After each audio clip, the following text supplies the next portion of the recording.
Before 2008, superhero movies already existed. We had Batman, we had Spider-Man, we had the X-Men, but each of them lived in completely separate worlds. Their choices didn't affect each other. Their stories didn't connect. Us, as the audience, watched their movies apart from one another. But what happens when heroes live in the same world and disagree on how that world should be protected? That idea didn't just change superhero movies, it changed storytelling itself. After researching how the Marvel Cinematic Universe developed over time, it became clear that its success wasn't just about action. It was about how its stories connected people, conflicts, and values across time. Not only that, but how the MCU connected the heroes amongst themselves, and how their relationships developed over time. And this matters because the MCU didn't just entertain audiences, it changed how long-term storytelling works in modern film. Today I'm going to explain, first, how the MCU began and why it was such a risk. Second, how not only external conflict, but internal conflict, like seen in Captain America's movie Civil War, made these heroes feel real. And third, how themes like sacrifice and mythology gave these stories deeper meaning. So, the risk. The MCU began with Iron Man in 2008, and this was a huge gamble. Marvel didn't own the rights to its biggest characters like Spider-Man or the X-Men. So they used Iron Man, a lesser-known hero, to launch an entirely new idea, a connected cinematic universe. Producer Kevin Feige believed audiences would invest in long-term storytelling if characters grew over time together in a shared universe, instead of being rebooted again and again. According to film researcher Josephine Campbell, writing in EBSCO's Film Research Starters in 2024, Marvel launched the shared universe model intentionally with Iron Man to build interconnected storytelling. So this wasn't just a movie, it was a long-term strategy built on trust. That strategy paid off in The Avengers. For the first time, separate heroes from different films and different storylines appeared in one shared story. But the film didn't succeed just because it merged storylines. It worked because these characters formed relationships. They argued, they challenged each other. They grew into something resembling a family. Campbell explains that crossover films like The Avengers proved audiences would invest in connected narratives. The emotional connection, not just the action, made the shared universe meaningful. But once relationships form, once heroes share this world together, conflict becomes inevitable. This idea came to life in Captain America: Civil War. This wasn't just a traditional battle between good and evil, the Avengers fighting a villain to save the world. Instead, it was a conflict bigger than that, between two visions of responsibility, between themselves. The Avengers found themselves teaming up against one another, even though there was something bigger ahead of them.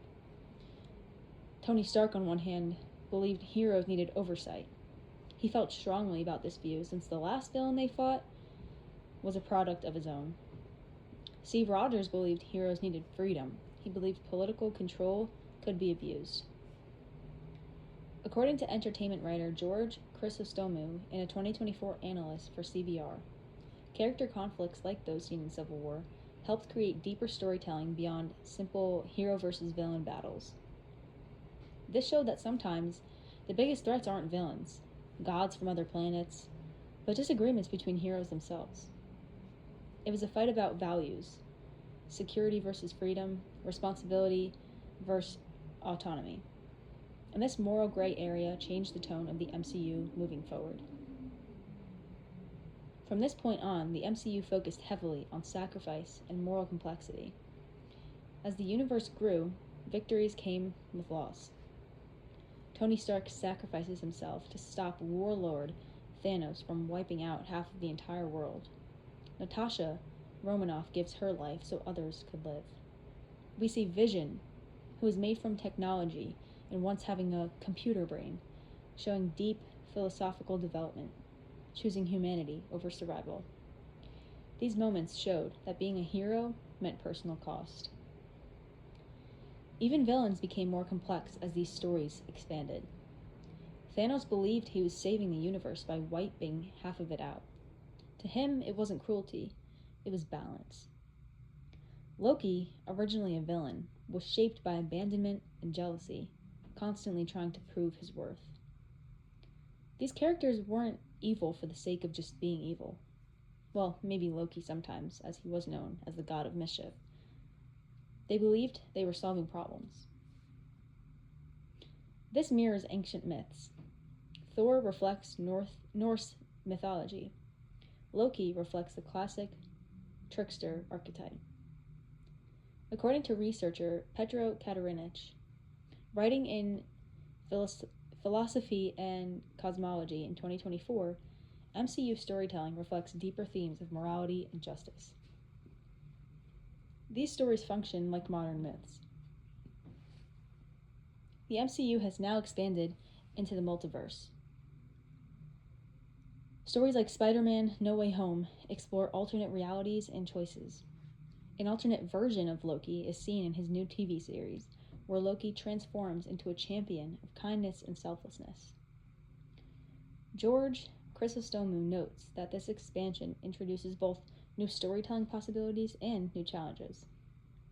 It reflects a growing focus on identity, consequence, and alternate paths.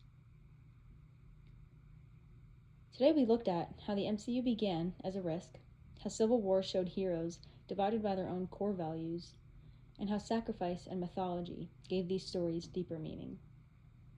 What began as a gamble with Iron Man became something larger than entertainment. The MCU didn't just connect heroes.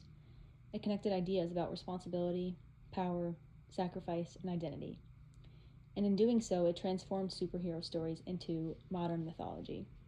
Stories not just about saving the world, but about understanding it.